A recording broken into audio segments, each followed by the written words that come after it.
All right, welcome to the Gyaff, Allana Bose. So lovely to have you after such a long time coming. Thank you so much for having me. This is different. Yeah, yeah, Being on the yeah. other side. Being on the yeah, exactly. Oh yeah, because you're like you're a professional at this. I am just an amateur. Uh, You're doing amazing, sweetie. thank you, thank you. I'm trying my best out here.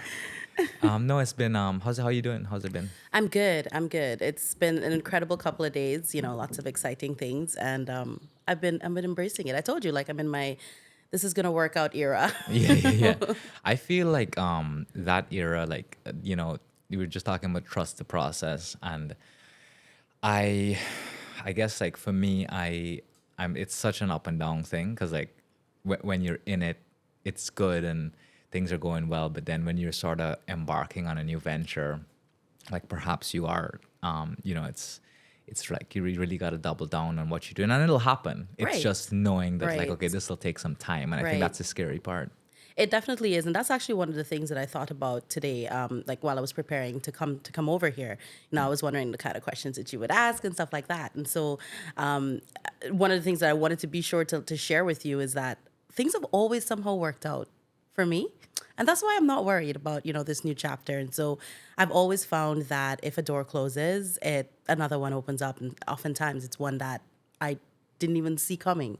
So I'm very much in my trust the process era, and it's gonna come. Something's good is gonna come. It's gonna work out, and I'm not worried. And it's funny. It's interesting you say that. I used to. I felt the exact same way. Like I always felt that things worked out, and like it just you kind of feel like, look, yeah, it's gonna happen. Like this is kind of I know this, and I just feel like lately, for some reason, I've been a bit more worried than usual. I'm not sure why. That might be old age. I feel like that's definitely one of Yeah. the parts of it, but I think like I've never been a person who's like craved stability in like job wise.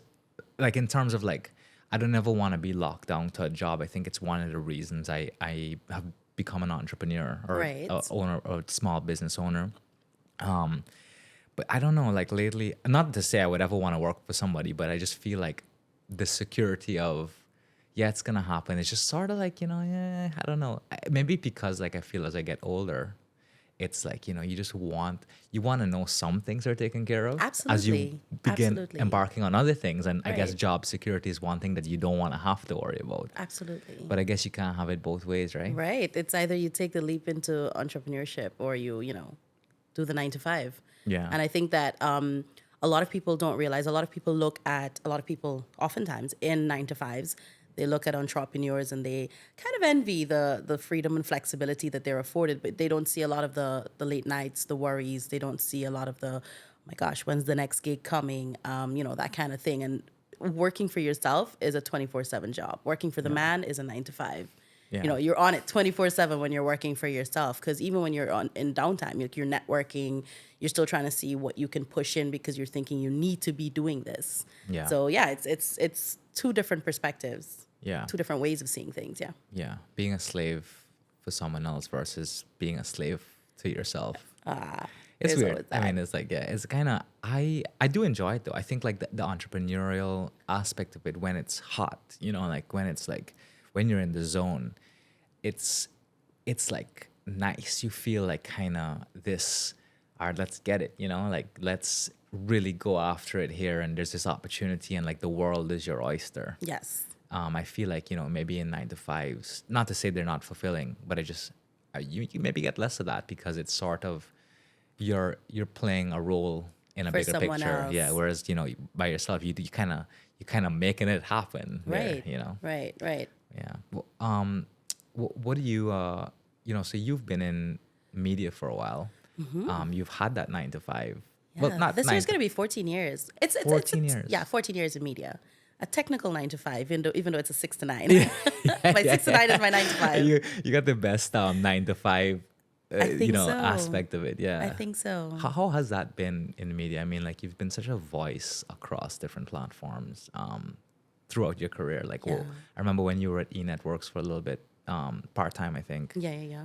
Were you doing radio? I was doing television. I was doing Television. a TV show over at eNet. that was an experience. But you didn't do radio simultaneously. Yes, I was doing. I've never stopped doing radio. Oh, okay. So I'm Yeah, always right. I'm always doing radio, and I think the beauty of the shift that I've held for the last 8 or 10 years, which is the 6 to 9, is that you get up pretty early in the morning. You work, you go to work, and then at 9 a.m. you're out. You've got an entire day for yourself. You know, you Yeah. can pick up another gig, you can do other things, and just I've really enjoyed that part of it. That part of my 9 to 5. What, the freeness, like the options? Just the opportunity that, you know, I've already worked when I get out at 9 in the morning. Excuse me, I've already worked 3 hours for the day. You know, and I still have an entire day. So that was one of the things that I really enjoyed about my 9 to 5. So when you were at radio, like where's the first station you started at? I started at NCN because that's how I got my intro into radio. So when I was in fifth form, I was 15. My mom saw a notice in the newspapers for auditions. They were calling for auditions for persons for announcers, and so she was like, you know what? Because I was not to brag, thanks Miss Lam, but I was pretty good at English, and so she was like, you know, this could be a really good opportunity for you. So she encouraged me to go. She took me. It was on Saturdays. We went, there were various rounds of auditions, and I made it all the way through. And so basically, there were just segments of them asking you to pronounce particular words, and these ranged from, you know, regular adverbs, pronouns, those kinds of things, country names, all those things. And then they would ask you to read out a paragraph or two, and then, you know, like the final round of auditions was them giving you just a topic, and you're like, you got to talk like a 3 minutes on it, because of course that's a huge part of what we do, being able to Improv. ad lib and improv. And so I made it all the way through, and then they were like, you know, we've selected you as one of the persons to come through, and I was very excited, and I had to wait until I was 16 to start my internship. Because of the labor laws, Child labor, So, NCN, bad luck. So I started at 16. So like fresh out of school, even though I may have gone on to study other things, I started radio from 16. And so it has, you know, I'm still in it, and it's been very good to me. I think that's one of the things that I could never not say about radio. It's been very good to me. It's been a good career, because I don't think it's a job anymore. I think at this point it's a career.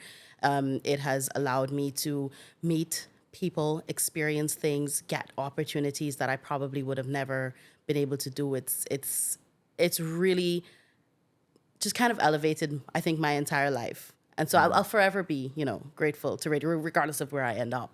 Yeah, You know, yeah, if yeah. it's a trophy wife, if it's a... Just kidding. That's the goal for all of us. Right? But I will always be grateful to radio and for the lessons that I have learned and the opportunities that I've had. So that was how I got my start, literally. Oh, I've never done anything other than radio. Yeah. TV, yes, you know, but... Well, what would you say is the difference between TV and radio for you in terms of the lending your voice to that media form? And so I had this conversation the other day with someone as it related to the MASH day experience that we had on the road. And I remember having to work OBs, which are outside broadcasts. And NCN, that's where I started, because when I finished my auditions, they offered me a gig there at the Voice of Guyana. That's where I started, 102.5 on the FM band, 560 on the AM band. Nice. So they offered me a gig there, and I was there for a little bit. And one of the things that they would have us do is you would go out on Mashramani, and you would have to talk, ad lib for hours, you know, like with your, yes, you'd have other people, you'd send back to the studio for a little bit. But that's the difference between TV and radio. You have to paint a picture with radio. I'm out there and I'm seeing all of these things, and it's easy for, you know, if you're working TV, it's easy to say, oh, this is, you know, over here, and you can just Look gesture. over there. That's Right. what's going on. Yeah. But when you're in radio, you have to paint a picture for the persons who are at home, the persons who may not be able to see what's happening. You have to be their eyes and their ears. And everything that you think might be insignificant, if there's something that you see that you might just skim over, you mention it, because you don't know who that might be interesting to. Yeah. And so that's one of the biggest differences, I think. And I think radio really pushes you to be creative. It really pushes you to expand your views, your perspectives, and you just have to kind of like cater for everyone. And then that's another thing you learn too. You can't please everyone. Yeah. But you know, you can try. Yeah, but that's media in general, I guess. You know, it's like for sure. I was just talking to someone last night, and it was like, yeah, you know, like media, like the forms of, well, he was a he's a I don't want to say content creator, but like an artist in media, you know, and we were just talking about the fact, like, you know, the market for content or whatever art form you're portraying on media is so, like, it's so hard to please people, because the viewership these days, or the audience that you're going towards, is very just the nature of where we're at. They're very short attention spans, only interested in the trending scandalous topics. So, you know, it's really hard to connect sometimes. You really have to find your niche. And unfortunately, Guyana isn't big enough yet where you can have a sustainable niche. Absolutely. And I agree with everything you say. Adding to that, I also think that we are amongst one of the most fickle set of people that I've ever encountered. And I say that unapologetically. Guyanese are so fickle. Yeah. You know, 1 minute they love you, the next minute, Yeah. who? We don't know her, you know? I mean, I love us. I love us. I love us. I'll never... I think our redeeming qualities are more, but we definitely have some qualities that are like, all right. Mm-hmm. You know, they're really, we're just a funny set of people, man. Absolutely. I wouldn't trade us for the world. Let me just put that out there. I would not trade my brothers and sisters for the world, but you know, sometimes I just want to get it together. Yeah. No, I hear you. That's hilarious. I enjoy it. I mean, I think, well, first of all, you have a great on mic voice. Oh, thank you very much. I think that a lot of people who've been on radio really have that. I guess because I've heard you a lot, but I think that, like, you just sort of develop a tone that is very pleasing. Absolutely. That's also part of your training. And I think that's, you know, that's one of my things when it comes to after we had this huge influx of radio stations, which I'm all for. You know, you heard a lot of new talent out there, a lot of new voices. But the one thing that I was always, you know, hoping that we would be able to stick to was that the fact that people would be able to get some training. And so it is in my training. So people would always say, oh, you have a radio voice. And I'm like, I do have a radio voice, because you have to remember, when I'm speaking into the mic, it's not going back out there just like that. It's going through mediums. It's going through channels. It's going to change. It's going to be warped. So I have to ensure that, you know, you always have to speak from your chest. Yeah. And so, yeah, my radio voice and my real life Allana voice they're completely two different things. I try not to let the two differ too much. But, you know, it happens. Yeah. I definitely see that, especially a lot of the guys. Well, HJ is obviously one of the more prominent radio stations. So, like, Feliz especially is, like, quite, you know. Oh, yeah, she's incredible. She's very smooth with it. Incredible. And obviously Gordon is, like, he has his own brand, which connects to everybody. Right, which is so important. And you know, it does not, I think, especially when it comes to him, because this is a conversation him and I have had before when he had first started, and persons were, you know, extremely critical. He's got a raspy nature to his voice, and some persons were not able, well, some persons thought that he was not radio quality. But look at him. Yeah. He's incredible. I think that, you know, his content is amazing, and he's got the personality, and that doesn't matter at some point. He's managed to, you know, he's grown into it. That was something he's never done before. I would say Gordon has, like, this unorthodox style that absolutely. just works. You know, like, you know how people in a field are non-traditional, but they just, and that's kind of their brand. Right. You know, and even how his rhythm and his, like, the way he reads off. It's very, you know, it is Gordon, you know? Yes. Like, you know, so, like, it's really cool how you can cement yourself in that space like that. Just so noticeable, like, people know you from whatever. But yeah, so you eventually moved from NCN over to HJ. No, that was not right away. Not right away. I went through some other stations first. Did my you know, had my learning curves. You're and stuff like 93.1 for a little bit too. I was there for a very, very short period. Picked up an afternoon shift there as well, and then, you know, I transitioned to HJ and then onwards there. But I think that every station that I've been at, I've learned something. I've learned either, you know, interpersonal skills with different people. I've been able to meet different people, because of course every station's got their own niche, their own audience, their own set of guests, and they might not crisscross across, you know, the board. Are you briefed on that? Like, when you get into a new station? Like, oh, this is kind of the people we're speaking to. Yeah, that's usually a conversation that's had in the interview or the meeting process. They do kind of share that with you because they want to prepare you as best as they can to meet the needs of their audiences, Sure. their station as well. So yeah, that's a conversation that's had, and I think it's a conversation that needs to be had because, of course, I need to now think within myself: is this something I can deliver on?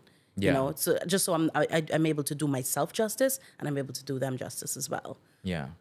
It's interesting to me because it's like radio stations, even though they're a form of broadcast media, it's not defined as long as hard lines as for example print, newsprint. Whereas like we look at newsprint and you see like Chronicle, which is government owned, you kind of have a lot of media that's kind of aligned with certain political views or whatever. Whereas with radio, I think it's the makeup is kind of different. Obviously, there's government or public sector radio, but then there's also like State media, yeah.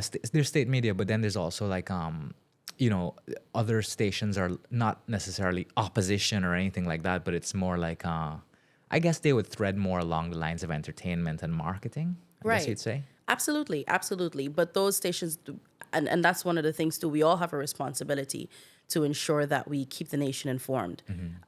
You're never going to find everyone listening to one radio station. It's all spread across. And so this is a firm belief of mine, every radio station's got a responsibility to keep the nation informed, to hold, persons accountable. I'm not saying that you have to get into the politics of the things, but sometimes No, you for sure. see things happening, you have to say something. Yeah. To sit there and to pretend that all is well, it would just be unrealistic.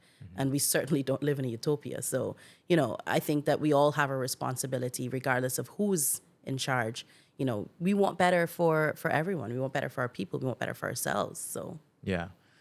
Do you think a lot of radio stations, I mean, I know you've worked at a few, but they have an idea of like what their numbers are?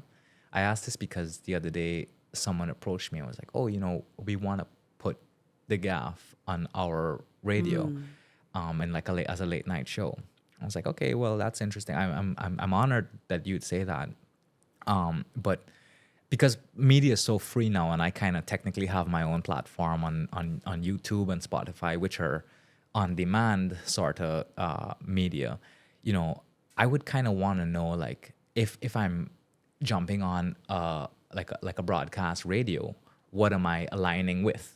Not that I don't trust it, but I want to know that information. no, that's information you need to have. Yeah. So I asked, I'm like, oh, like who's your demographic? Like how many people tune in? And like, oh yeah, we don't really know. And then we're not really quite sure because, we've been operating since I'm making this up like 1980 something. And then like, we kind of have just continued to put out. And then I was speaking to a friend the other night and he works at another station. I was like, oh, well, do you guys have an idea of what your numbers are or like who you, he's like, oh, no, not really. We kind of just wing it based on like, areas that we service and we get an estimate from there. And I'm like, well, that really doesn't say anything. It doesn't.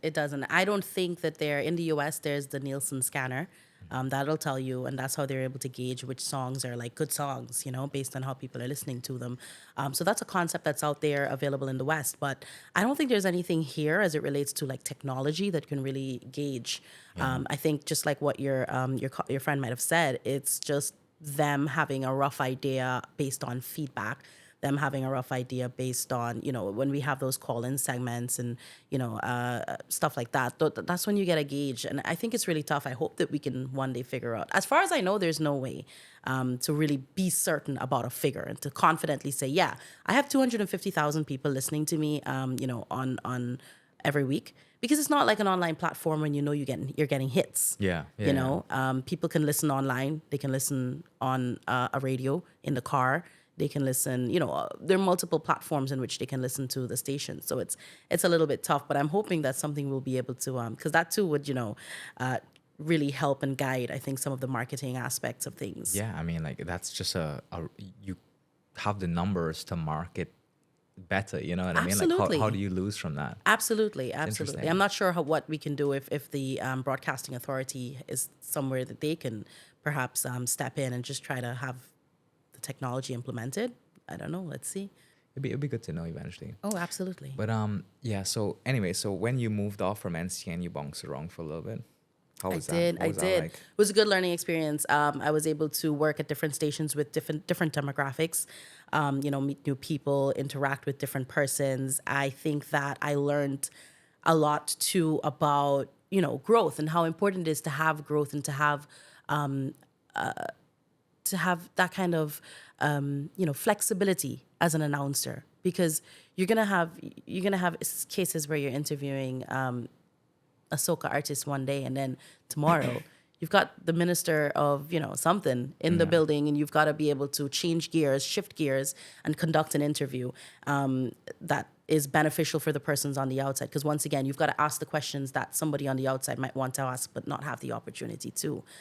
So that is also so very important. And that's why, just kind of circling back to the fact that I would really love to encourage persons to, to get some training in there. I was lucky enough to benefit from training from persons like, and these are stalwarts, Morano Isaacs, Michelle Abraham Ali, Isaiah Chappell, Dr. Robin Deodat. Those are persons that I was able to have those little sit-down sessions with. And they're very small things that you learn, when you're announcing, and that's the difference between announcing and broadcasting out. But there's so many small things that you learn that I think everyone could benefit from. And if you can know the rules before you break the rules. Mm-hmm. I have no problem with breaking the rules. Speaking Creole, speaking broken English on the radio. I'm not one of those people that be like, oh, you have to speak properly when you're on the radio. No, it's a different time. Things are evolving. You've got to be able to adapt. It's either adapt or die, right? So if that's what you need to keep your radio station alive, if that's what is going to get to your demographic, then by all means. But just know the rules before you break them. So and it's really small things. It's just, and I always use this example. It's if you're talking about pastors or priests, and it's if you're saying Father Andy, you have to really enunciate rather on the father, the ER at the end, because there's a vowel coming next. Yeah. But if it's Father Thomas, you don't have to enunciate on that ER at the end of father. Those are the little things like that. Interesting. Yeah, so it's Father Andy, Father Thomas, and so there are little things like that that I think we all could benefit from learning. And I think too, the persons that I've learned from, they're gonna be gone eventually. Where are we gonna refer to? Who's got the know-how?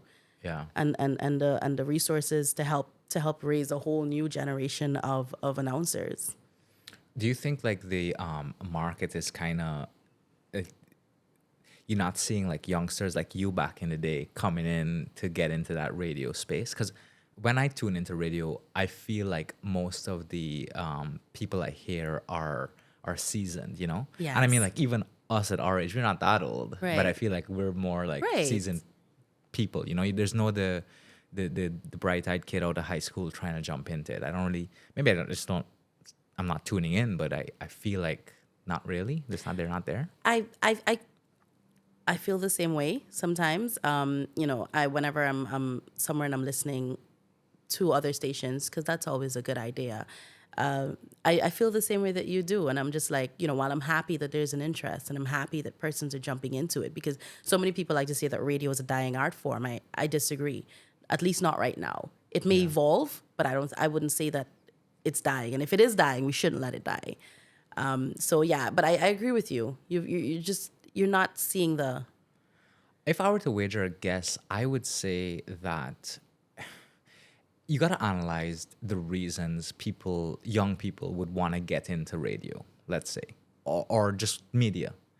Is it because they want to have influence, or is it because they respect the art form or the occupation of radio? And I think the art form and occupation of radio is something that perhaps comes with experience. You don't go in knowing that.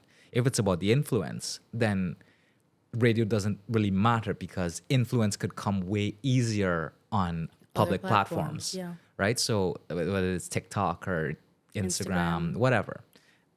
So I think, that could be it, and you really have no responsibility there unless you build an influence, and I guess, you get canceled at some point. Right. But, if you go into like an organization like an NCN or a Kaitro News or HJ, you kind of have you have obligation, you know. Absolutely. I think not everyone jumps in, looking, but certainly staying is the reason. Staying in it is when you show that you really do appreciate the art form of radio. Staying for as long as you can, and doing your best to just do the art form a service. I think that's when because I don't think anyone jumps into something thinking, oh yeah, I'm gonna this is it. This is you go in and you fall in love with it. Like I've fallen in love with radio, and so that's for me is super important. You gotta love what you do, and at some point, you have to what you do. What you do. It has to reflect. Well, the love that you have for what you do, it has to be reflected. And if it doesn't, you need to take a step back and then just kind of figure out if that's the avenue of the platform that you're really going to go down. Yeah, I really do like radio. I do have a respect for it, man. I think Guyana especially, I think we have a big radio culture. We still do. We still do. The salons, the barbershops, Driving to the work. taxis. Yeah, People taxis. still. Yeah, there are some people who don't listen to radio anymore, but I think that we are still in a space and a place where we have this appreciation for radio, where persons still rely on the radio for information about whether it's the news. Whether it's a promotion that's going on, you want to get the details on something.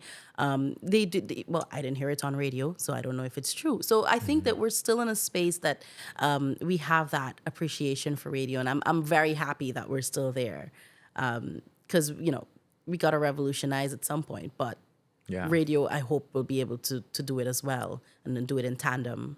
Yeah. It would be interesting to see what the next step for Guyana is with radio, like in 5-10 years.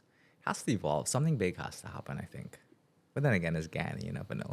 No. I think we're more than capable. Like we've seen it happen. With the advent of the live stream. So some people were getting bored with just hearing the voices, and so the radio stations went ahead and put some cameras in. Yeah. And persons enjoyed the heck out of that. They loved seeing their personalities. They loved seeing what their personalities look like. Because if you're not on a social media following, you might not know. They loved seeing the antics that happen inside the radio station. Because honestly, like sometimes, being in radio, you've had so many experiences. Someone's trying to give you information. You're on the mic. You can't break concentration, but you're trying to get their information as well. There's so many things. I mean, I've worked with technicians. Like when I first started at NCN, I've worked with operators, and that's what we used to call them, operators, who, when I'm reading the news, I'm in the room, like the soundproof room, reading the news, and they're operating a board just like yours. And he would be making like monkey faces. Shout out to Kerwin Christian. He has taught me next level concentration, because I'm reading the news and you're trying to distract me, because people can hear when you've got a smile in your voice. Yeah. And I can't be talking about a war or something really serious in a news article and you're hearing a smile in my voice.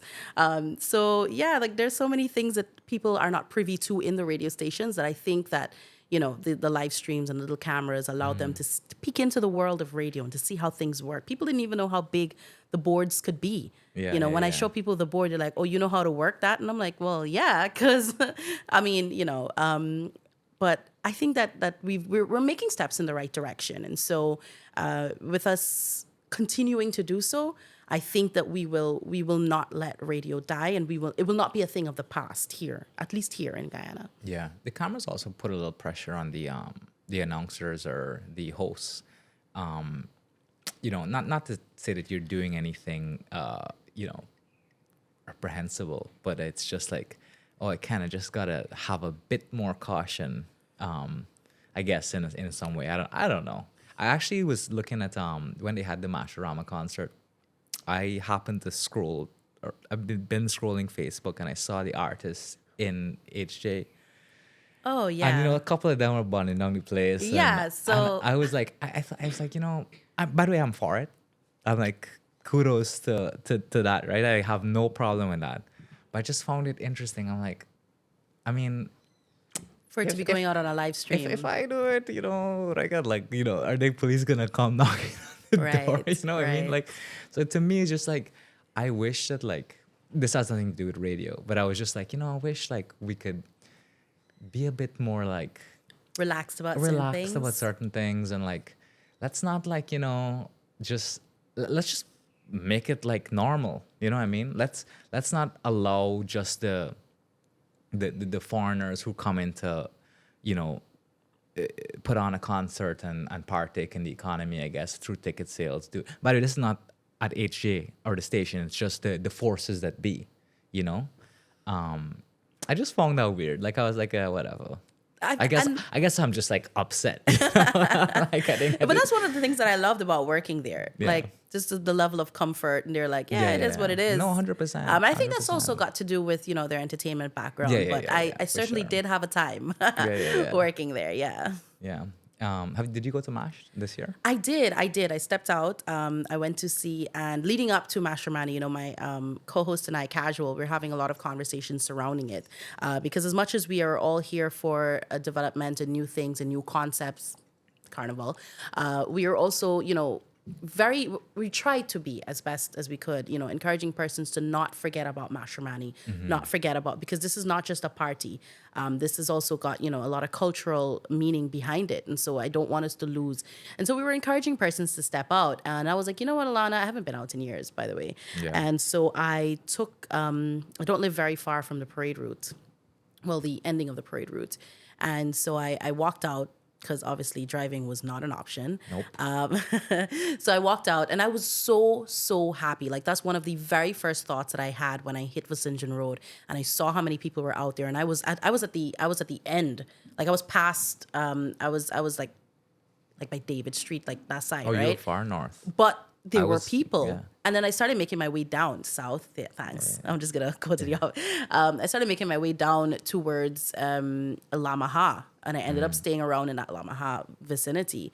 And I was just so pleased to see how many people were out there. It was such a great feeling. I'm so happy that we haven't let MASH die down in that sense. Yes, it may have changed and it may have evolved in certain ways.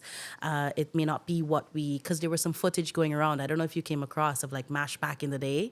Oh, no, I didn't see that. Yeah, I've got to find it. I'll send it to you. definitely. But, there was some footage going around. And so while it may not look like it did back then, it's evolved. And you know what? We have changed.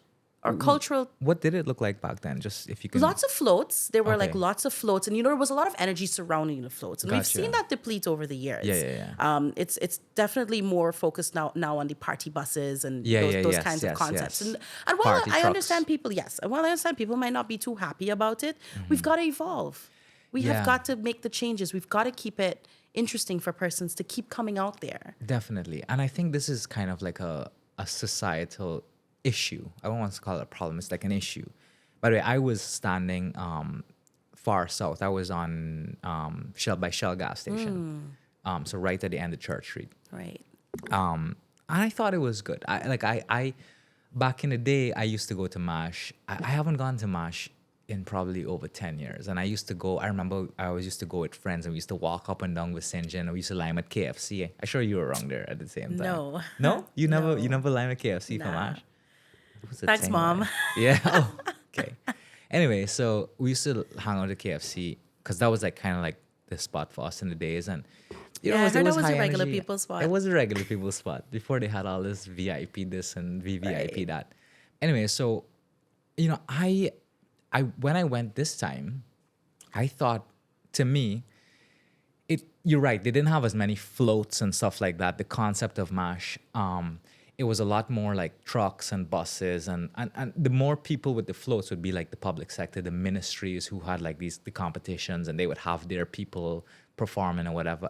And a lot of it, other than them, which was very limited, the people who were there in like the private convoys, let's say, like the trucks, and so they were kind of just like waving the flag, and The energy was not energy there. was low, and like I just thought, I wasn't sure, to your point, I wasn't sure what MASH was or was supposed to be, and I see a lot of commentary in public forums saying, oh yeah, we should be pumping so much money into MASH, and MASH should be, why are we doing Carnival when MASH should be this? But at the end of the day, it's not totally the government's responsibility to make MASH happen. Like, there has to be a buy-in from the public, right? And like, people have to really like come out and say, well, what does MASH actually mean? That has to be defined. Absolutely. Because I to be very honest with you, I couldn't tell you, and excuse my ignorance, maybe everybody except me knows, but it doesn't seem so. But like, I couldn't tell you what MASH is. Like, I couldn't tell you what MASH means now. You know, like, is it, it's celebration after hard work. That's but, what we're taught in school. Yeah. right, you know, right? But like, it's like, how does that relate to the actual ceremony? How does that relate to the buy-in of people and their enjoyment of it? Right now, everybody, by the way, it was a good time. I ain't gonna lie. Like I was in the crowd. I was taking pictures, like, you know, bonding with everybody, my brothers and sisters. And it was nice. You know, we love a camera. We love a camera. So everybody was posing up for me. But like, it was just like, you know, people were out there to just, you know, have a good buy barbecue, lime, have a couple drinks, you know, sit down, bring their family, you know. And that was nice. But the actual thing was kind of, to me, a bit vague. I wasn't sure what it was. Yeah. And I think moving forward, if we really are serious about MASH, we have to, like, one, define it. And two, I think comparing it to Carnival in Trinidad is a terrible idea. Absolutely. Because those things are also heavily pushed by private sector, and it's a culture that Trinidad has bought into. You know, we can't really buy into something without the private, I mean, like something like a Carnival scale thing with MASH without like having the private sector heavily involved. You know, so you got to make up your mind. It can't be just a national thing with no money, or it can't just be, you know, It's it gonna has call to, for a lot of work. exactly. And I think it really has to, like, we have to go through that process. But in that same vein, it's hard to have MASH when you have a carnival in May and then a cricket carnival late in the year, which are, you know, in my subjective opinion, way better events than the MASH parade that we're kind of not sure. You know, it might be less inclusive for someone who's looking for just a free parade, because you kind of have to pay for a lot of these events. But as an event, unfortunately, there's a lot more organizing and stuff and investment that goes behind. So it is of better quality. And I know I'm going to get flack for saying that, but it's just true. You know, so it's kind of, I think we're comparing apples and oranges, and we have to really regrow and redefine what our apple is, you know? Absolutely. Yeah. Water that tree a little bit more, I think. Hopefully that's something that we're able to work out and put some effort behind. But yeah, we don't want to lose MASH. We don't want to, but like you said, it also needs to be better defined as you step out. Because when you were out there, it really did just look like a block party. Yeah, yeah. Like a Main Street Lime kind of. Yeah, but a bigger forum. But hopefully that's something we can get right next year. Yeah, but that's not to say it wasn't enjoyable. Oh, I had a blast. And I got to say, I was there and with a group of friends and family. And well, I was kind of quote unquote working, so I wasn't like, you know, drinking and having a good time, unfortunately. But a person in our group, you know, was having a couple drinks and so on. Like, you know, we give Guyanese a lot of flack for how we could behave and how we could load up with self and so on, and how you know, aggressive our posturing is. But I was in a group with some friends, and one of the people in the group, you know, we were drinking, not like excessively, but we were out in the baking sun. Oh. And you know, at a certain point, the person tapped me and was like, "Hey, like, I'm not feeling so well. Like, what's wrong?" I'm feeling lightheaded, you know. And then they just sort of collapsed, and I grabbed the person, and I was like, you know, oh God, like, I gotta go get the car. I gotta make my way through this crowd. I don't know if I'll have to carry you or whatever. And then the Guyanese around me just like swooped in. Here, give you this cheer. What you tap some water on your head. Tap some water on your head. You know, and like it was just like, it was so nice. I just felt like, you know, I just feel like we're all one big family out here. Honestly, enjoying the MASH. And that's something they can never take away from us. I think we're some of the, we're you know, people might laugh at me when I say it, but we're some of the kindest people, I think, when we need to be. Yeah. We can be incredibly kind. We can be incredibly thoughtful, helpful. We are hospitable.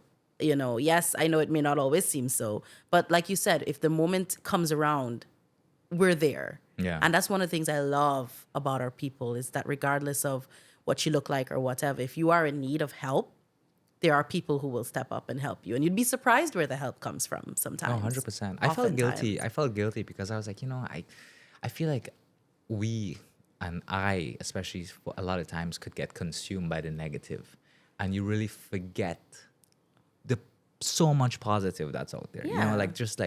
And I have these experiences, and it's just like, I feel like everybody has these experiences, but we just don't we're so less inclined to share them and define ourselves by them.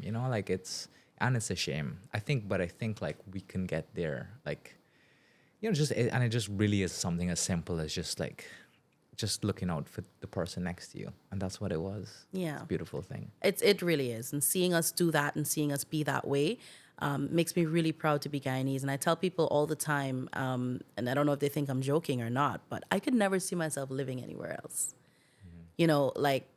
I may not be like a diehard patriot, or I don't know if I am, if that makes me one, but living outside of Guyana is not something that I see in my future. Once I can control my future, it's not something that I see happening. You've got a lot of people looking to, and I guess it's because too, I speak from a place of privilege when I say that, because I've had a good career. I have a good career. My apologies. Don't write yourself off. Right. And I've had good experiences. I have good people around me. I've got supportive family members. I have opportunities coming my way, and I can see what's coming for Guyana, and I can see myself being a part of that. And I guess that is why I say what I say. So let me not tread on any toes or, upset anyone. But I don't see myself leaving this country at all. What do you think you'd miss the most if you left? That's a tough one, but I think, when we've got a holiday coming up, or we're in a holiday like Christmas time, it's like there's just a feeling of, whatever, around the place. Like when it comes to work, when it comes to socializing, when it comes to liming, when it comes to shopping, getting stuff from the grocery store, the market, or whatever. There's just like this general laissez-faire kind of vibe. I think I would miss that the most, especially around the holiday season. We're such nice people. We're so laid back. We're carefree. We're stressed out all the time, but we do a good job of just being like, you know what, I can think about that tomorrow. I think I would miss that the most. That's a privilege in itself. I've been thinking about this because every time I think that's it, I'm ready to pack up and get the hell out of here. I am like, this is one of the few places too where you can be like an entrepreneur and kind of still be relatively relaxed. Relatively, right. Like you're not like really catching your ass. Yeah. I tell my cousins all the time that live abroad. I said, I said, you guys have to plan meetups like months in advance. I could message in the group chat and be like, yo, anybody want to do lunch today? Yeah, sure. Lunch turns into a couple of drinks turn into a great afternoon catching up with your friends. Because obviously we're all much older now. Priorities everyone's got different ones. The group chat's not always, the best way to communicate. People may not always have the time to message in the group to update you with what's going on in their life. But at the drop of a hat, we could be inclined to, catch up and do that quite easily.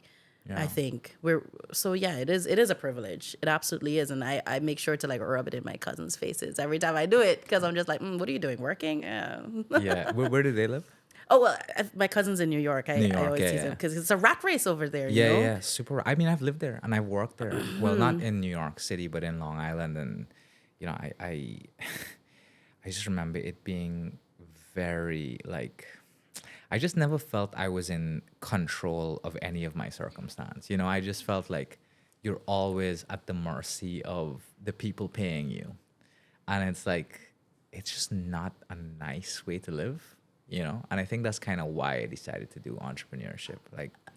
Not to say I couldn't work for anybody, but it's just like, I feel like that was an extreme, especially the wealthier the people are. Oh, absolutely. The wealthier the people you're working for are, the lower you are, it's not nice. Yeah, he's one particular cousin, he's told me, he's like, sometimes in the winter, he'll sit on the train and he'll be like, yo, what you doing in these people country, bro? Just go back home. Yeah, it's true. Seasonal depression is a big one for me too. When it snows so much and it's always like gray and you haven't seen sun in like weeks. and you're like, yep, I'm ready. We'll cut that out. Please. Yeah, but no, it's like it's different. I think though that like that Guyana is gonna be different. Like in a few years, like I feel like our that lacks culture. I think we'll always have parts of it for sure. But I think like maybe as the economy continues to grow and there's more opportunity, I think there's room for like change. You know? Yeah. And good change. Yeah, good change. We've sure. already seen it happen, I think, and I'll speak in the scope of like the social settings.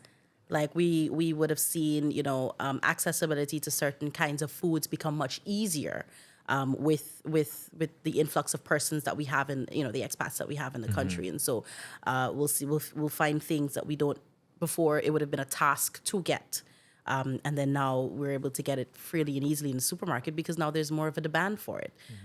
We've seen new places open up with different kinds of cuisines. We've seen different kinds of environments open up with different aesthetics and all that happening. I think that's a huge indicator that things are changing. You've seen it change in the workforce, PPE.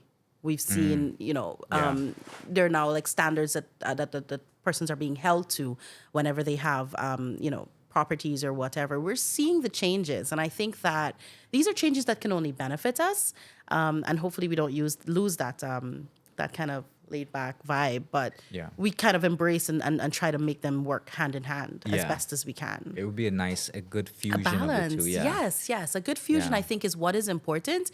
And so that too, that we don't lose our individuality as Caribbean people, as Guyanese people, as West Indians, while still kind of embracing that first world standard. Yeah. We're all chasing it, I think we could improve our work ethic a bit. I hear a lot at a time. I mean, I don't employ many people on a full-time basis or anything like that, but I hear a lot at a time that you can't find people to work. I don't know if that's like I don't know why that is. Like if there's so many jobs available, why people wouldn't want to, just if you're not doing anything, sort of jump into the workforce and take the ladder from there. I mean, you can't really, just because we're an oil company and oil producing country, you can't just sort of, start on the top pedestal. Right. You kind of have to start from somewhere. Some growing pains have to happen. Right. Just the experience factor. Yes. So it would be interesting to figure out how come we can't get enough people to fill the workforce. Even if you're starting from the bottom, I feel like there is room for growth from the very bottom. So I think that's something like we have to push more in terms of our work ethic. Because in that same vein, you sort of see people complaining a lot about not having access to opportunity and stuff. So it's weird to me. And it's I might ruffle a few feathers, but I think that some of us have this idea in our heads that it has to be handed to us. And so now we are going through, things like registering with the Center for Local Business Development. Mm-hmm. There's a registration process. You have RFQs and all these things. And, it's a different way of operating than what we're accustomed to. And I think that persons are not either taking the time to learn about how to do these things, or they are just simply hoping that Guyanese will get an easier bat at it simply because this is where the oil is and we live here. Yeah. I don't know if that's the thought process, but I definitely think that we need to shift our narrative and shift our way of thinking when it comes to benefiting from what's coming. What's already here. Yeah. We do have to benefit, and it's not just about going on the rig. It's not just about working at one of the big fancy offices.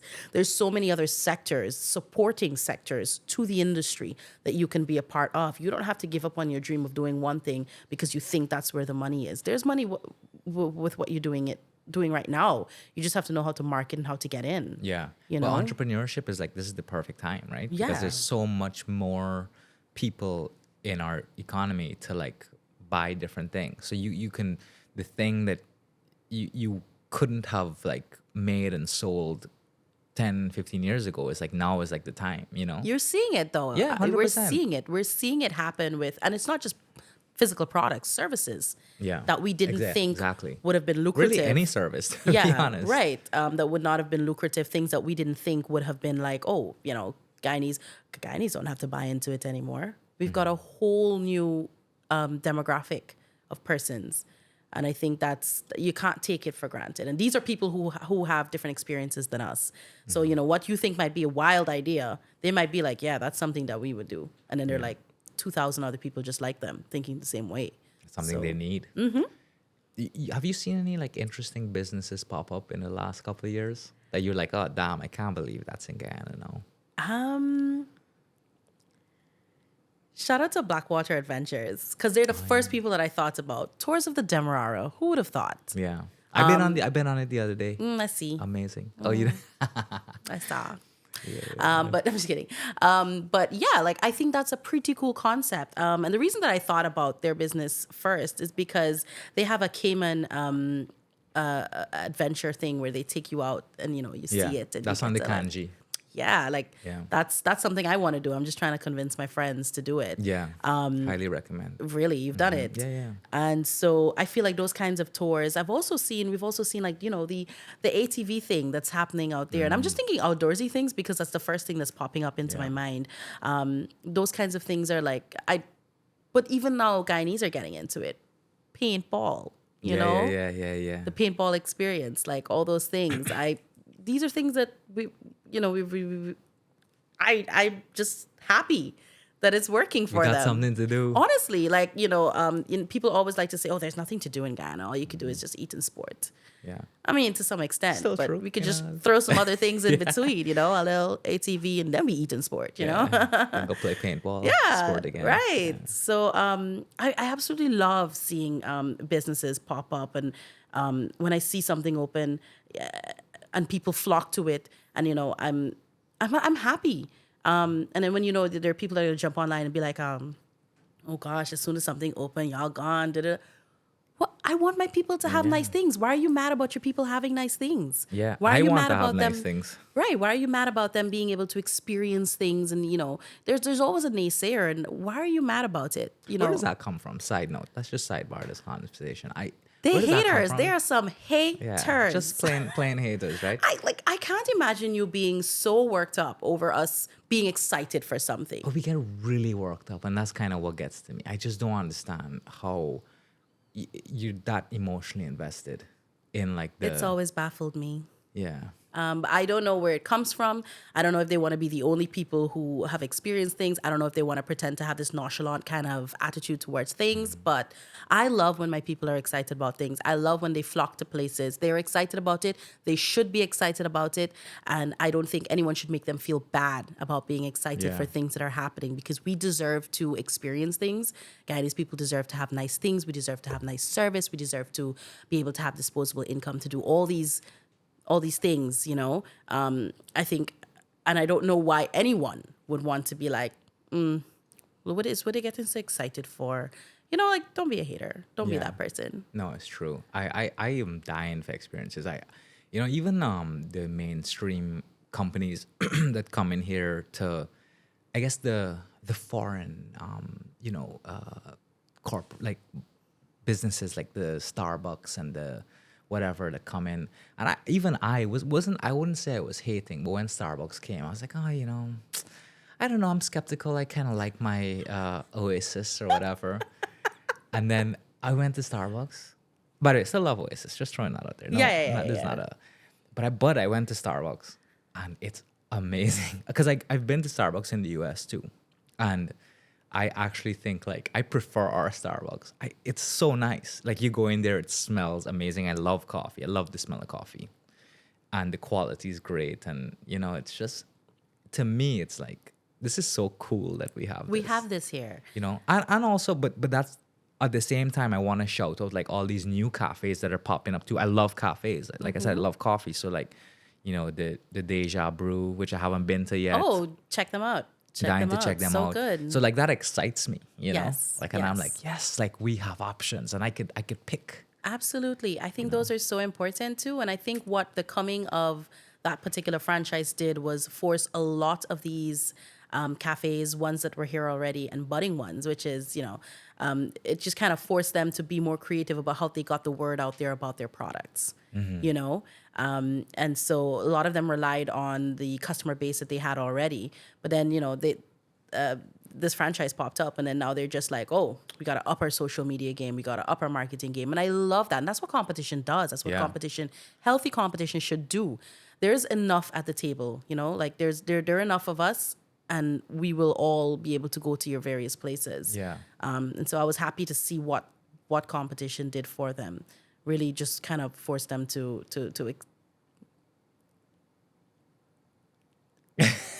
force them to be more creative with their marketing strategies. I was talking to a friend last night about this same thing. I mean, again, like it's a part of our culture where we have this, and it's gonna have to change now, especially. But we have this thing about competition, where it's like we enter the market, and immediately we feel, we have the claim to this market, because I started selling or making this up dog food first. If you come in, you're just trying to copy me and like, absolutely, why you couldn't find, it's like, no, like we operate in a free economy. Absolutely. So like, and you should want to be so good where people ain't buying my dog food because people ain't buying your dog food because my dog food is so much better than yours. And the quality of what I'm delivering is so much better, and I think we shy away from that. Instead, we try to like bicker and fight against each other, and like there's this tension. The fight down. But also you're finding these foreign companies coming in to sell their branded dog food, which is way better. So now you and I kind of have to, ideally should join forces to create an even better dog food market, So it's like, I feel like once people realize that, then we'll start to see some real progress. Right. I think we have that lens on about competition, where it's like, but competition works out good for everyone, especially the consumer. Yeah. And so I think we need to take a healthier look and a healthier approach to what competition can do for us and can do for our business. Yeah. Otherwise, we're just going to be stuck in the past forever and stuck in the same old way of doing things. You shouldn't be worried about competition if you know that your product or your service is good. Mm-hmm. Like I have a friend, Dason Anthony of 592 Tees. And, he's got, he does embroidery and all these other things.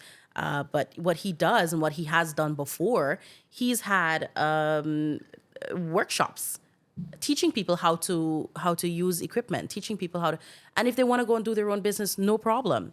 And, that's one of the things I admired about him, because one, he's not letting the competition phase him or affect him in any way. In fact, he welcomes more people doing what he does, because what that means is, he's got more people to lean on if push comes to shove. And I think that's how you need to approach certain things. I'm not saying flood the market with competitors, but I'm saying healthy competition is important. For sure.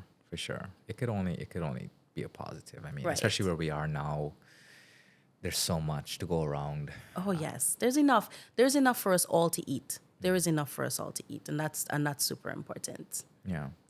Do you find like there's a lot of women-owned businesses popping up now? Yes. I'm seeing that a lot, and it's so nice to see. I feel like, not that I wouldn't say Guyana was ever, at least in my opinion, I'm not a woman, but I would never say that we were like, discriminatory against women-led businesses. But I'm just seeing more of a freeness to do so, and a lot of women in the market and really taking charge, and it's nice to see. It's like, because they're pushing as hard, if not even harder, than a lot of the men entrepreneurs. I even think like I'm always quite admirable of women businesses, because when I look at them, it just seems more like, from the outside at least, it feels like they didn't really know what they're doing, versus men who are more like sort of clashing and a bit more arrogant and a bit more rough and unswaying, Yeah. I think I've seen we've seen the rise of it, and I think that it's a great place for us to be. It's something that a lot of us have worked very hard, to do. With the influx of business, with the influx of people that are coming in, the different kinds of services we've seen, the cosmetic aspect of businesses like pop up.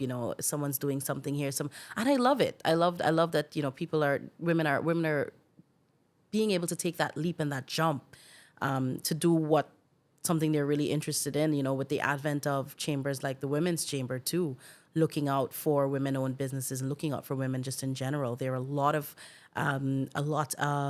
programs that are offered through the Women's Chamber. There are a lot of things out there geared for women-owned businesses. Some people might gripe about it. They might be like, "Oh, where's all this support for regular businesses?" But I think women-owned businesses deserve a leg up when it comes to getting in. Because we're a little late to the party, but we're here. We're here to party, And so I think it's fantastic. I'm incredibly happy about it, and I can't believe that we're in a space where we can have a market that is feasible for a woman to go into business with, and it's not only and wholly and solely about having a brick and mortar location, because that's a huge disadvantage for some people, being able to afford a space to rent. No, you've got collab spaces, you've got online businesses and stuff like that. And so, my apologies. I think that's what that's done, is just kind of like made it easier for us to break into the market. Yeah, 100%. It's like non-traditional business. Collab spaces are a big thing. Online retail and services. It's the whole, I guess, the modernization of things have transformed it as well and made it easier. Yeah. It's nice to see like a lot of young people just starting online businesses too. Like you can just go on an Instagram page and make orders and review, and it's just it's very different than how it was a couple years ago. And It's change exciting. is good. Yeah. Change is good. Like you said, it's exciting. I'm excited to see where we go, how we evolve. Yeah. I wish we can move away. My personal thing is I wish we moved away a bit more from this cash economy, and like we were more like accepting of I blame the banks. cards. I blame the banks. Why so? They make it so hard. I think they make it unnecessarily hard for you to get that machine. Oh yeah? You've tried? I think so. I think that, I'm a small business. Like you said, we're a very cash-based society. And I, too, would like us to move away from that. I mean, you're overseas, tap, chip, Zelle, they take it all. Yeah. Because it doesn't matter how you pay. What matters is you get paid. Yeah. I've done research for companies that I've done some work for as it relates to them getting the card machine.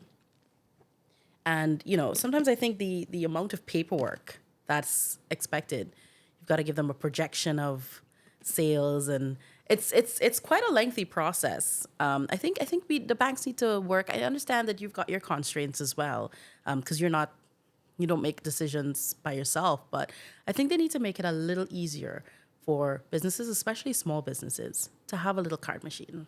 Yeah.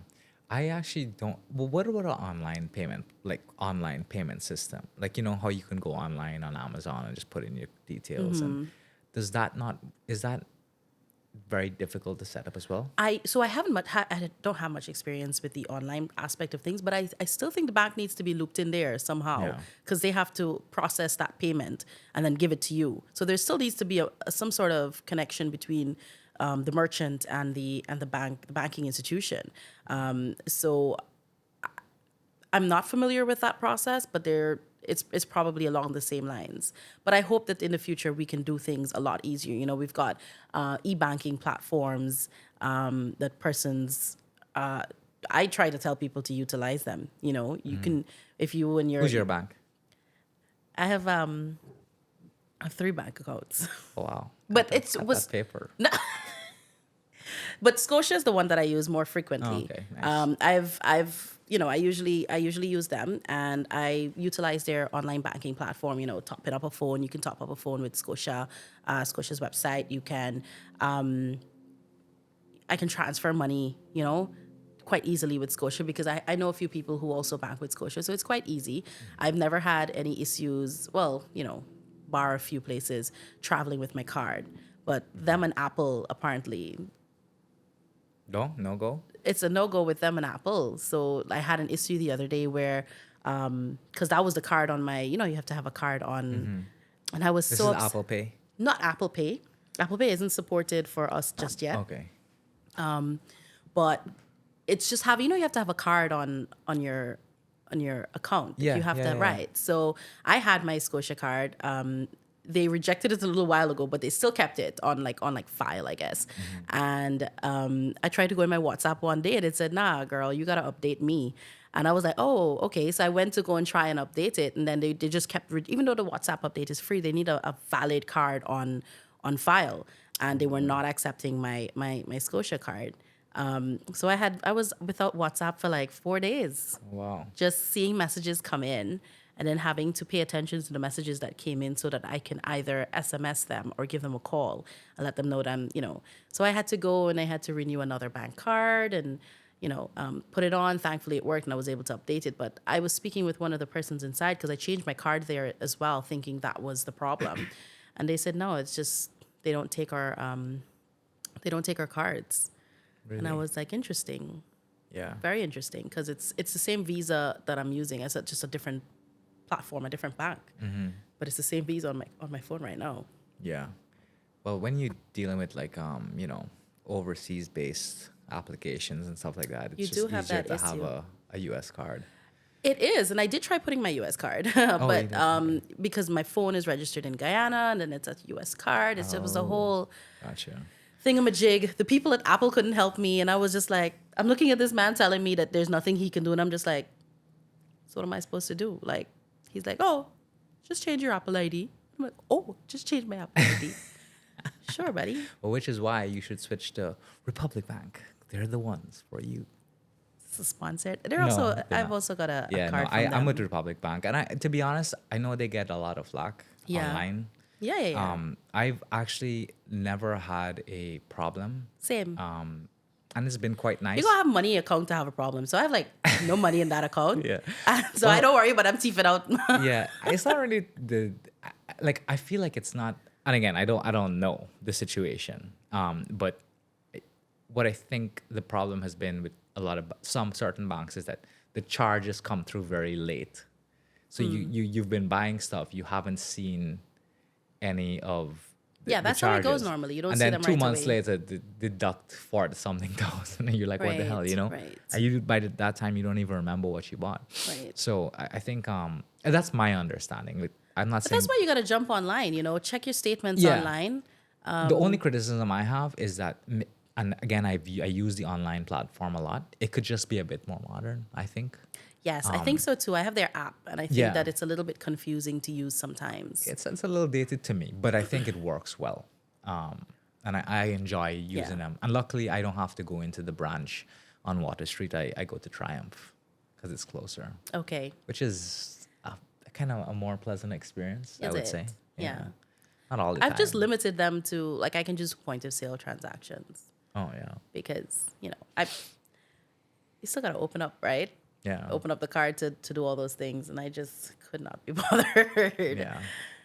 But I think banking needs to be a little bit more friendly and feasible for persons to, businesses to have accounts or to have business, even down to business accounts sometimes can be a little bit tricky Yeah, to for get sure. as well. For sure. We couldn't even get a card for our business, which is kind of annoying. Yeah, have to I'm in write the a check. process right now, so please don't dissuade me. I'm in the process of trying to get a business account. With Republic? No. Oh, it's Scotia. Yeah, so I'm not sure. I'm hopeful that it's going to pan out.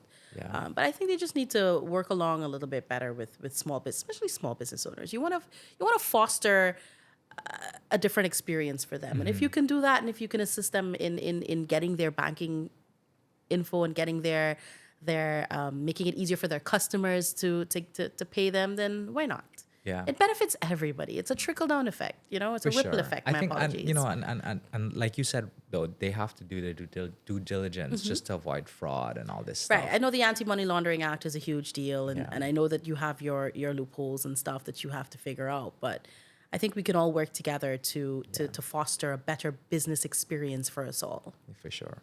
Well, I hate having to pay cash, man, or carry around cash, because I guess not that I carry around a lot of cash on me at any point in time, but I just like, especially walking on the road or whatever, I'm just like, even though I know crime technically, it's not like, everywhere you go you get robbed or anything like that. I always feel kind of like I don't want to have more than like 20,000 on me at any one time.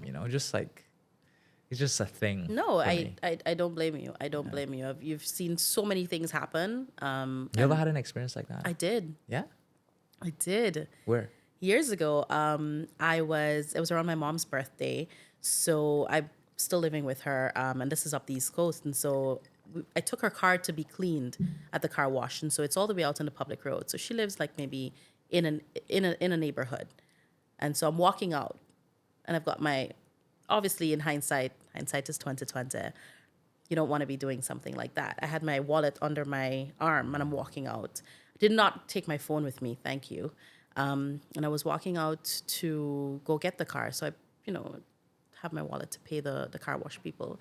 And these two guys passed me, and they were saying something, but I just ignored them. And then They were walking. yeah, they were walking, and then I just felt someone tugging at my wallet. Your instinct is to just kind of clamp down on. So like I just pressed my arm in, and then I grabbed it like this, and so one was behind me trying to grab it from behind me, and like I said, your instincts just try to tell you someone's trying to take your things. Don't let them, and so which I do not recommend you to do. I held onto his shirt as he was trying to take it from me. So the wallet fell, and he's trying to get my hands off of his shirt. But I just would not let go because I know if I do, he's going to grab my wallets and go. Completely forgot about the other guy. So I get sucker punched in the side of my face. He broke my earring. And I think the shock from that, I let him go, and they picked up my wallet, and they walked, and they actually just sauntered off into the sunset with my wallet, no sense of urgency. And I was in shock because, that's never happened to me before. But yeah, that was my experience. Jesus It was like a couple of days before my mom's birthday. I'll remember because, I had organized a cake and stuff like that for her. And I'm so sorry to hear that. yeah, it was an experience. I had this consuming fear after that. Like I wouldn't stay downstairs in the yard because even though I saw them, they were right there in my face. Even though I saw them, I just felt like I wouldn't remember them if I saw them again. Yeah. And I guess it's the adrenaline Yeah, and all yeah, that. yeah. And I used to be scared to like sit downstairs because what if they pass and now they know where I'm living and all that kind of jazz. All those things run through your mind when you're. I think it's just a feeling of helplessness, And I because hated it. You didn't have control over that. And situation. I hated it. And I still hate that feeling of helplessness, especially when I know that I'm not in a position to do anything to defend myself. And I had that experience again the other day. I parked in front of a supermarket, and there was a guy out there yelling at the top of his lungs about whatever he's yelling about. I came out the supermarket, got into the car, and I was on the phone with somebody. And he came up to the car asking for 100. I didn't have any change, and I didn't feel like telling him I don't have any change. So I just drove off. And as I'm about to pull off, he picks up one of those little bricks on the road because, we got construction going on everywhere in Guyana. And so they're plentiful. And he threw it at the car. And I'm just I stopped and I'm like, Allana, what could you do? And I felt so angry about how helpless I felt. So I felt two emotions, yeah?